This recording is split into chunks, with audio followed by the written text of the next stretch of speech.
So thanks everyone and good evening. I'm Liz Hickson. I am a landscape architect with the City of St. Paul, and I'm the project manager for the 2021 Hamline Play Area improvements. I work within the city's Parks and Rec department in the Design and Construction division. And my supervisor, Ann Gardner, is also on the call. She will be listening in to answer any questions and to moderate the chat. In case anybody has questions, you can feel free to chat them to the group and we'll do our best to respond. I'm excited to be here tonight to share about the improvements coming for Hamline Park, provide an update on the project status, summarize feedback we've received to date, and share images of the new playground equipment that's coming this summer. We'll save time at the end for questions and answers, and so the presentation will be pretty brief. The agenda for tonight is to review the project, go over an overview of what we are planning to do and the scope of the work, review briefly the process to date, share feedback received in December 2020 from an online survey, show you the equipment images of the new park that's coming. This is just an open house. I'm just listening. Because of course he did. Yeah, and also to share a construction timeline. And if everybody can stay on mute and then unmute yourself when you're ready to ask questions, that'll keep the audio quality best for everybody in the meeting. Thank you. And we'll go over to the timeline for this project and the next steps of what's coming. And then save time at the end for live questions and answers.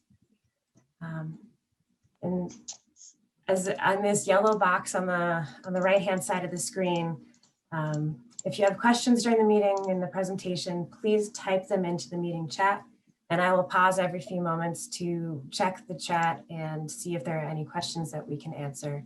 And then again, we'll save time at the end for everybody to ask questions.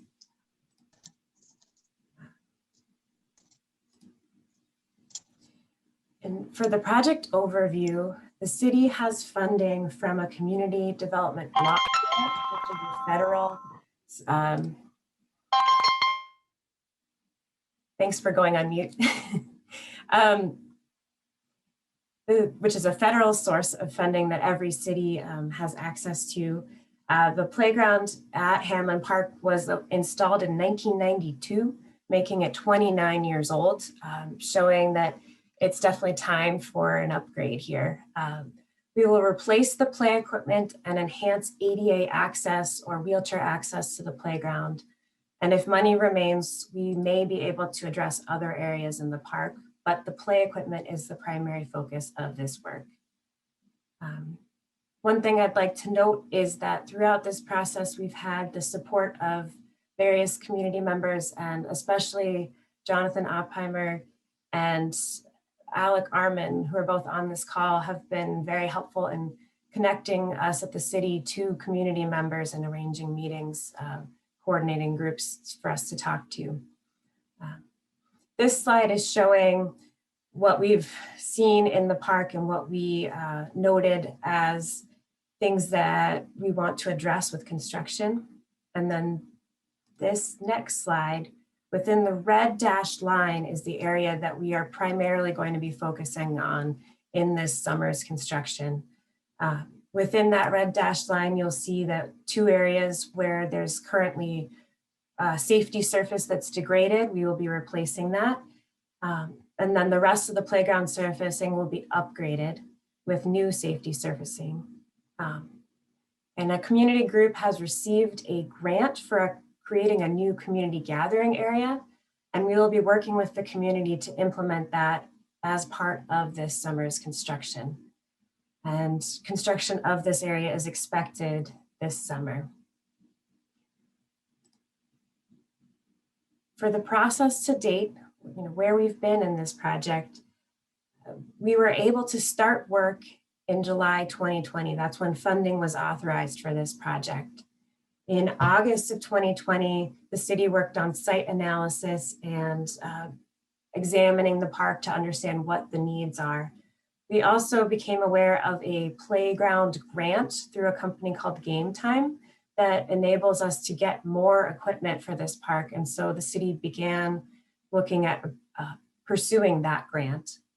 And also in August, there was the initial community survey about this park and what's needed here. In September and October, the city held 2 virtual meetings with community representatives to discuss that grant and other opportunities for this park and learn about other concerns that the community has within Hamline Park. In November of 2020, the city was notified that we successfully received that Game Time grant, which was great news. And we were able to finalize that and also develop a second survey, which was sent out in December of 2020, focusing on the play equipment and preferences for the park as a whole. And then in winter 2020 to 2021, which is where we are now, the city is now in a position to begin finalizing construction details, prepare for construction, and begin discussions about public art within Hamline Park. And to make sure everybody's oriented to where we're talking about specifically, this is a bird's eye or top-down aerial view of the playground and the existing play equipment as it is right now. And this project will focus on this area that you're seeing on the screen. And we also are planning to add public art, utilizing the public art ordinance funding and upgrade other areas of the park if funding remains. And then, as you'll see in a few moments, from the survey, we've heard there are other areas of the park people have wishes for. And so we'll see what we can do, and we will begin analyzing opportunities for future funding to address more of the park area. And so with that, I'm going to switch to this slide, which is showing the future play equipment that's coming for this park, and check if there are any comments coming in on the chat. And I don't see any currently, but please feel free to add any if you have questions. And with that, I will keep going. So next, I'm going to share quickly feedback that we've received to date about the park. I'm going to try to go through this quickly, but if you have questions or if I'm going too fast, please chat in or raise a hand. The online survey was put out to the public in December of 2020, and we received 71 responses. It was open for about 2 weeks. One of the questions we asked broadly about the park was, which part of Hamline Park do you like the best? And most people responded that they liked the playground, but people also noted the historic recreation center and seating and benches, places to be outside and enjoy the sun. And in terms of the top 3 amenities people wish that we could add to the park, people asked for a picnic pavilion or shade structure and a rain garden or pollinator garden. And then the next 2 most popular answers were a community garden and more accessible or wheelchair-friendly play equipment. We also asked about public art, and about half the people who took the survey answered this question. The biggest response was murals. That's the largest text here. But we also got a lot of responses asking about mosaics and mentioning sculptures. And a lot of comments mentioned wanting local artists and community-based art for this park. In terms of what other areas of this park do people want to see improved, a lot of the community voiced a need for a careful look at lighting within the park, and then also improvements to benches, pathways, and picnic tables.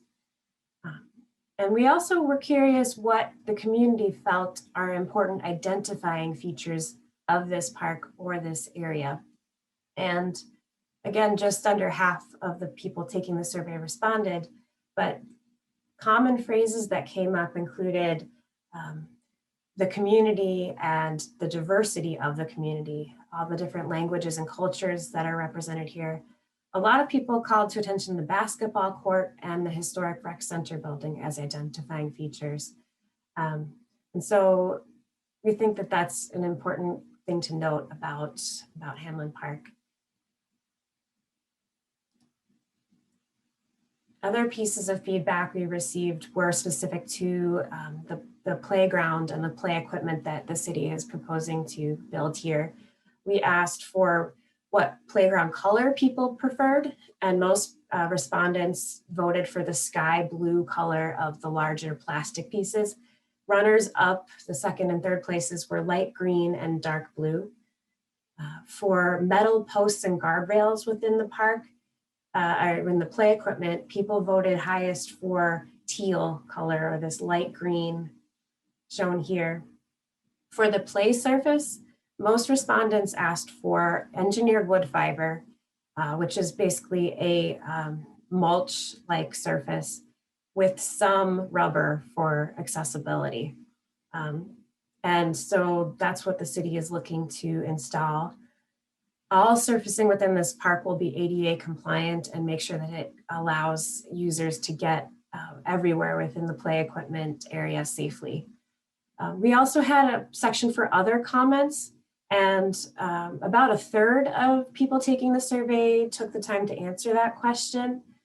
There were comments ranging from addressing the signage within the park and lighting, and providing different types of sport courts, to addressing more of the pathways.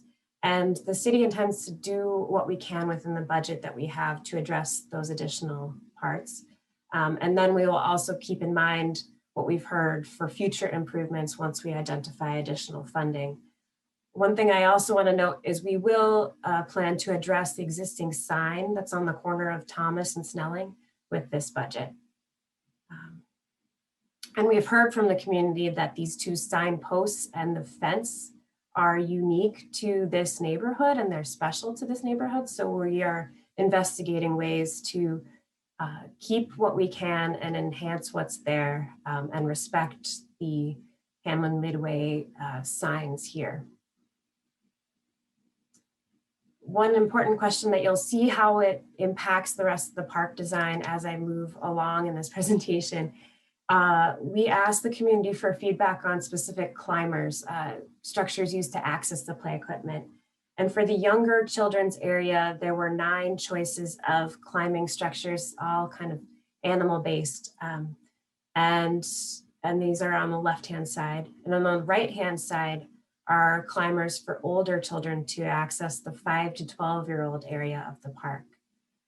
On the next slide, these are what was selected from those options. For the 2 to 5-year-old structure, most people voted for the frog, and the runners up were the inchworm and the box turtle. For the 5 to 12-year-old climber, we had the options of a vine climber and this rockscape, and both were rated highly for a number of people who wanted to keep them in the project. And then for the 5 to 12, there was an additional climber group, and we asked about this whirlwind climber and this conifer climber. Because of your votes, we were able to add this conifer climber and this vine climber to the project. And also because of these votes, we saw that these vertical rock climber and Olympus climber are both indoor rock climbing type of structures with handholds.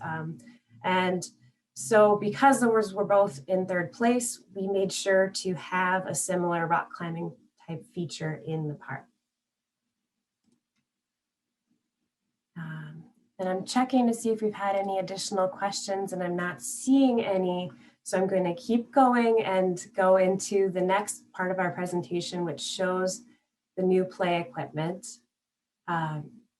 This is a bird's eye view as if you were up in a tree looking down toward the new playground.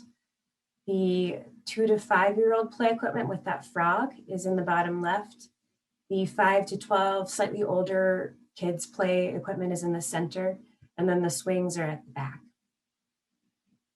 And going into more detail, zooming in, this is a view of that 2 to 5-year-old younger children's play equipment with the frog structure.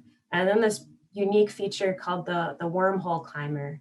That's kind of a challenging piece to climb through. We think that's going to be a really fun piece to have here. And in the bottom right, you can see this rubber piece with a platform adjacent to it. And this is a wheelchair accessible transfer station that allows users of differing abilities to enter the equipment. And then continuing on with the play equipment, this view shows the 5 to 12-year-old equipment. And in the bottom left, you can see the existing wheelchair ramp that comes up from this bottom corner. We'll be reusing that and resurfacing it and providing new safety guardrails at the top so that you will still be able to access the 5 to 12-year-old play equipment via a ramp from the ground level. And we think this is an important feature in that it provides accessibility. One other thing to note is that this structure provides 4 different slides of slightly varying heights. So that should provide a lot of good fun play value within this park. And then moving on to the next piece, we have the swing area. We are including 2 adult belt swings, which are the standard swings you see in most play areas, and then 1 bucket swing for younger children, and then 1 ADA accessible kind of universal swing for 2 to 5-year-old children adjacent to it. And then in the background, you can see this nest swing, which is kind of a modern tire swing that we're excited to see used out here. And all of these swings are kind of in their own area, but they're approximately where the current swing set is now. For the construction timeline, now that you've seen all of these images of the play equipment, you might be wondering when this is coming and when it'll be installed. We are working to install all of these pieces of equipment this summer. We're expecting to start in early spring, but knowing that this is Minnesota and you can never quite predict the weather, we don't have a start date yet, and we'll have to wait another month or so until we know if the weather's been consistently good enough to break ground. And we will also be working with community members to finalize the gathering area that is part of that U.S. Soccer Foundation grant that I mentioned earlier. The construction will be phased in that the park will be roped off and then demolition will occur. The old play equipment will be removed and then new equipment will be delivered to the site. We anticipate that the park will be closed for approximately 3 months to allow for all of this construction. For next steps and what's coming after this, we are working with community groups to determine a timeline for public art. The public art will be coming in slightly later than the construction of the play equipment. And once we're ready to break ground, once we know that we've had a consistent spring thaw and that we're able to start, we will notify the community and update the city's project website. The website is linked here, and if you've used that sign-in link in the meeting chat, we will be following up with an email including this presentation so that you're able to view these slides on your own time and also use the links to visit the project webpage. And with that, I'm going to check if there are any questions in the chat and then open it up to a live question and answer session. But in summary, the city is very excited to deliver an upgrade to this park, and we can't wait to break ground in the coming months and get rolling on the construction process for Hamline Park. So thank you for being here tonight, and please raise your hand or make a gesture in Zoom if you have a question. And Anne and I are here to respond. Thank you.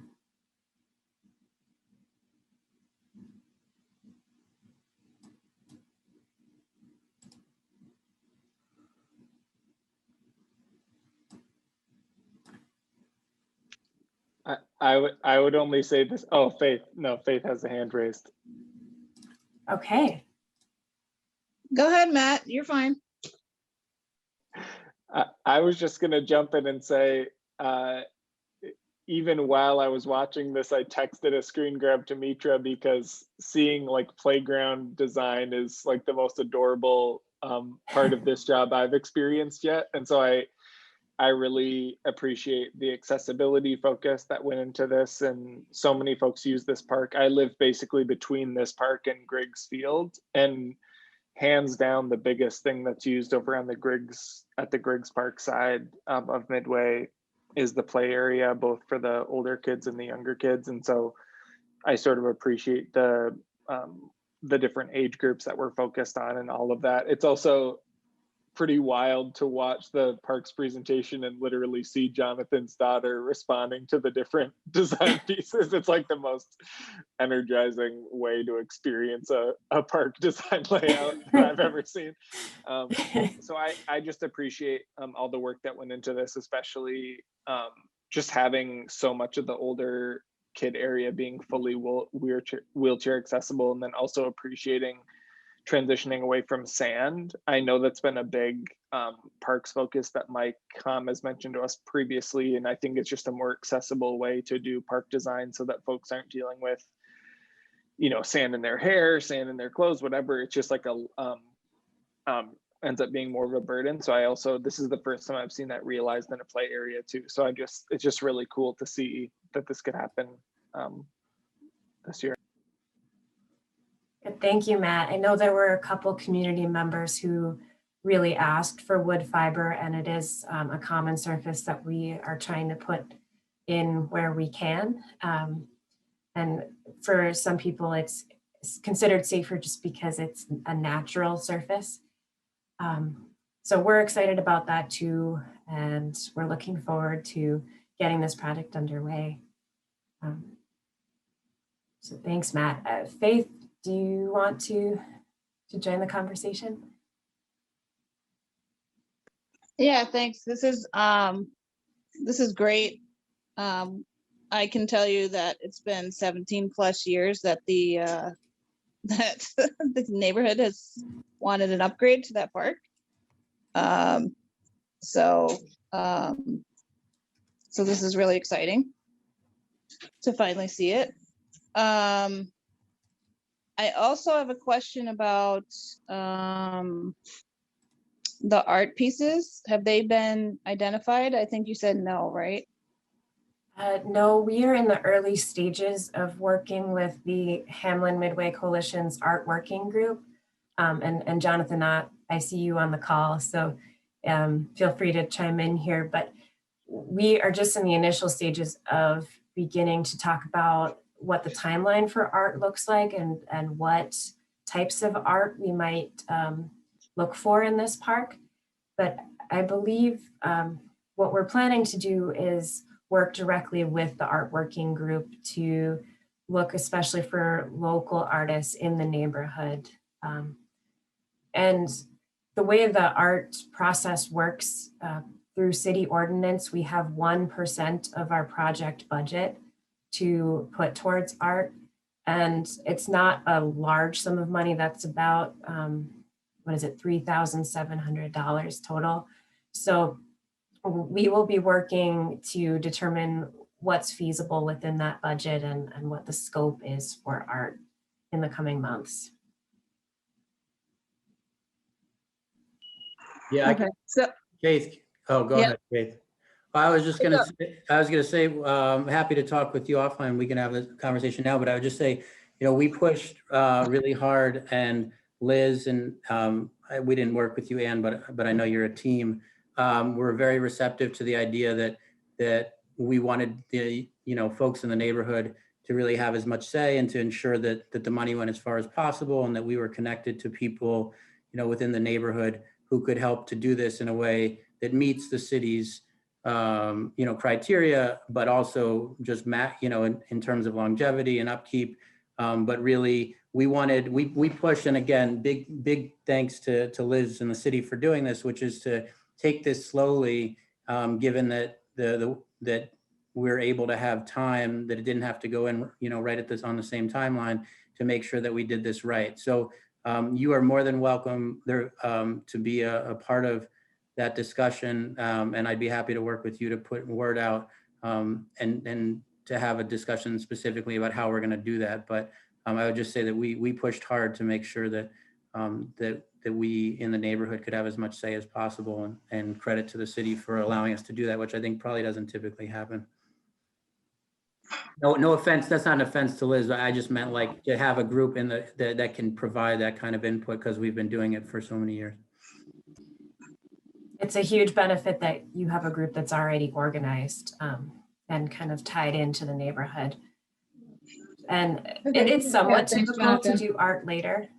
Go ahead, Faith. No, I was just saying thanks to Jonathan, but I do have a follow-up question, because that's not a lot of money.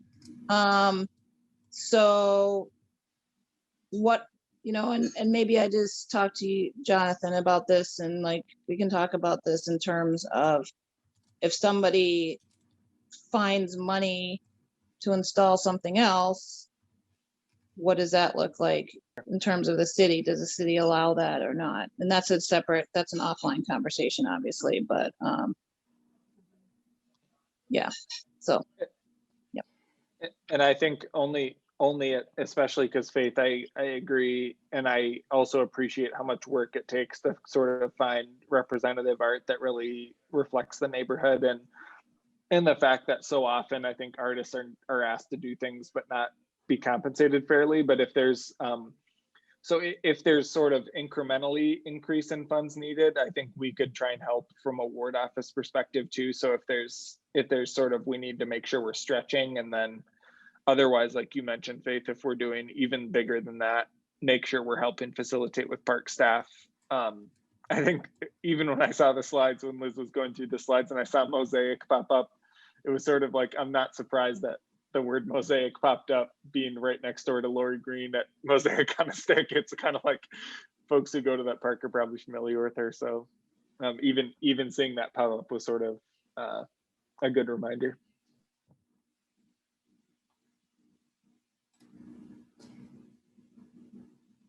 Yeah, well, thanks, Matt, and thank you, Faith. I think the art will still be in progress, and we're excited to hear what the working group comes up with and proposes, and work with them to implement something that's meaningful to the community and appropriate for this location. I'm seeing a question in the chat about a question from Heather. I'm trying to see if I can find that question. If Heather is still on the call, please join in the conversation and ask.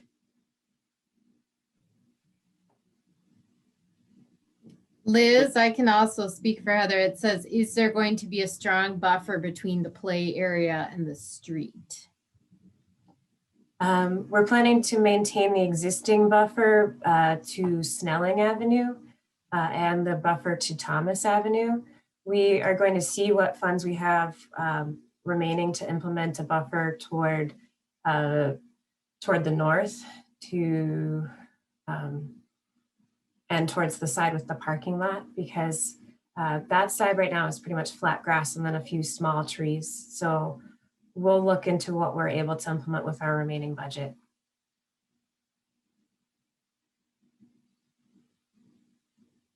And I want to acknowledge too that we would like to maintain the existing fences. We know that the metal fence along Snelling is especially designed for this neighborhood with the circle and diamond representing Hamline Midway neighborhood. And so we are assessing what we're able to do to address that fence.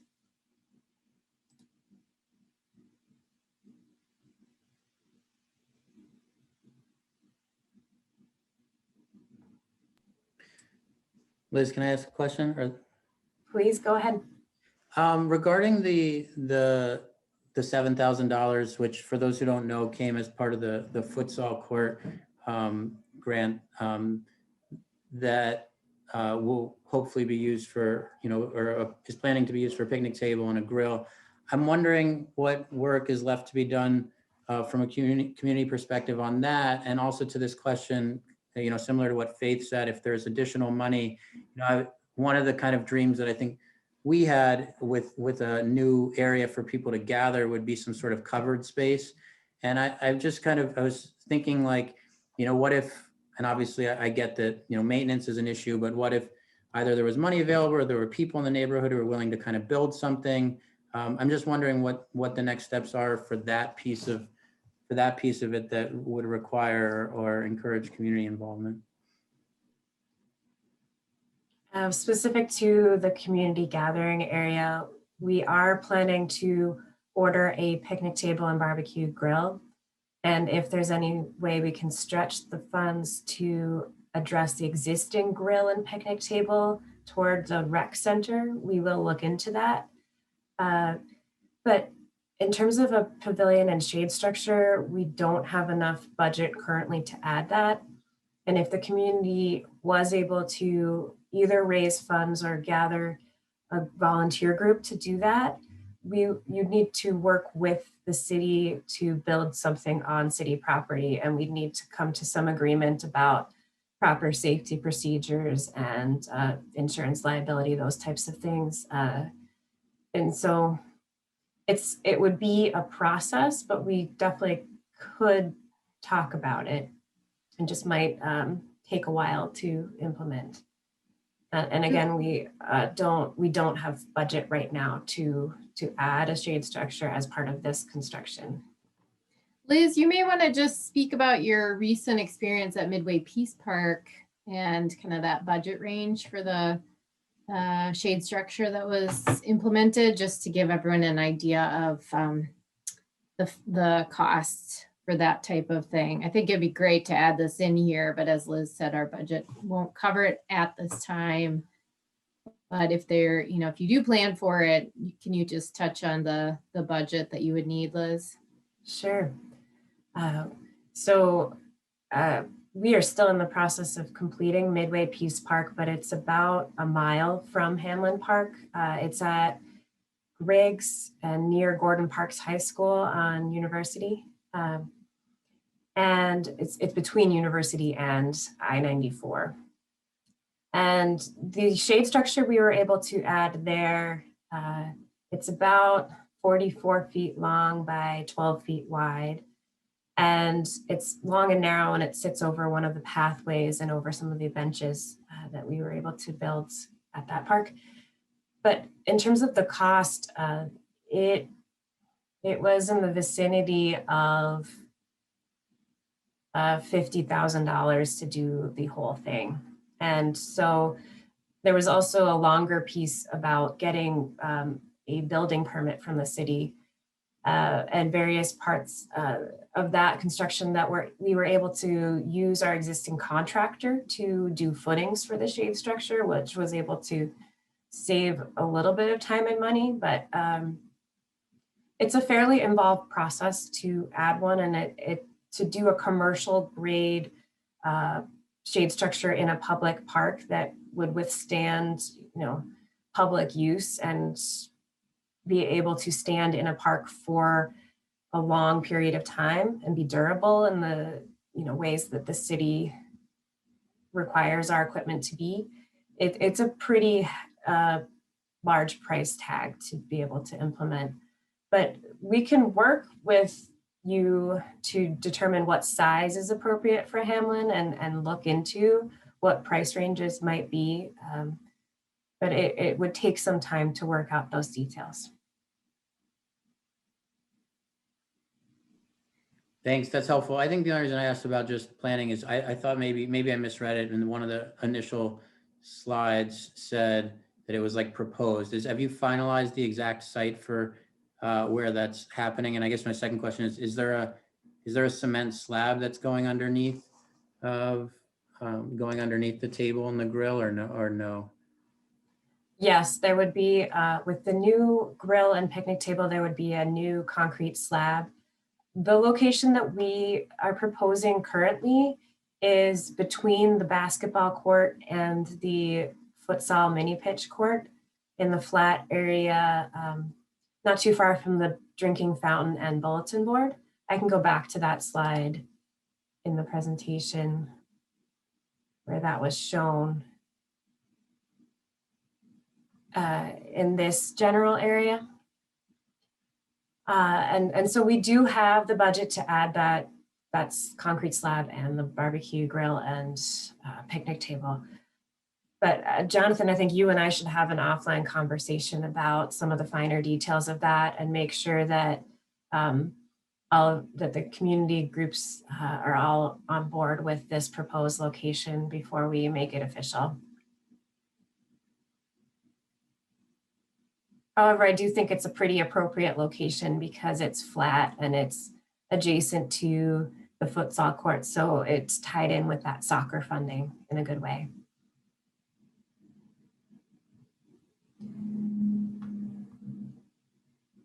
I'm going to check the chat and see if we have any more written in questions.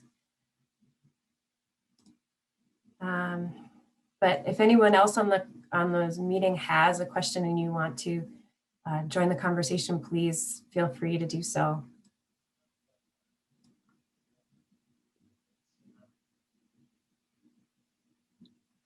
I would only offer a quick 2 cents about the shade structure, only because especially when we're in sort of the heat of summer, having shade usually, or even in rain, like having that shade structure can typically mean whether a park is like usable or not. You know, like in the middle of July, you just like can't hang out on pavement.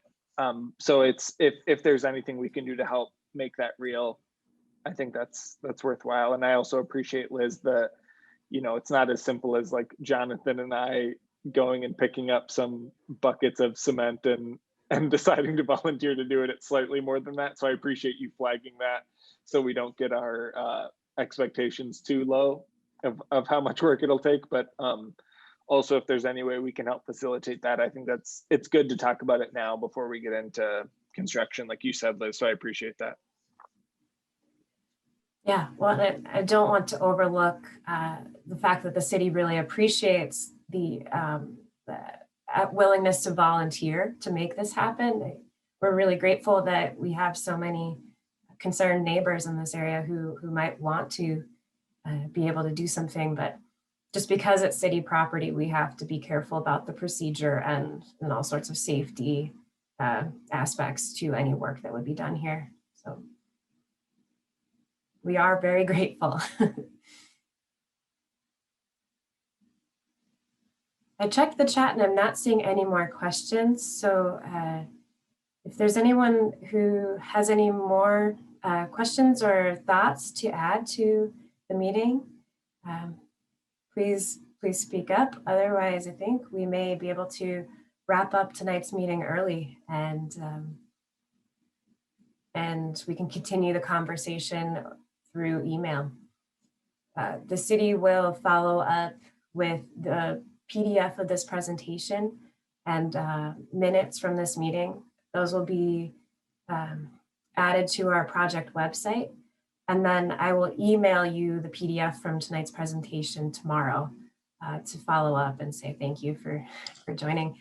So if you haven't already and you're able to, please make sure we have a record that you were at this meeting by signing in at that link. And I can paste it into the chat one more time, but I think we really probably have everybody at this point. With that, I'm not seeing any more questions. So thank you everybody for making this meeting a part of your night. I know we all have lots of competing needs in our day, and it's great to see people take the time to care about their park and join a meeting in their evening and their free time to talk about Hamline Park. And I can't say enough how excited the city is to be able to embark on this project this spring and hopefully realize a park so that you are able to be out there playing and enjoying the outdoors again before the summer is over. Because that's our hope with this. I can't promise a timeline yet because you just never know with Minnesota weather, but we are anticipating that this could be done within 3 months and open for the end of the summer. So thank you everybody for joining, and I will follow up tomorrow with an email, and have a great night.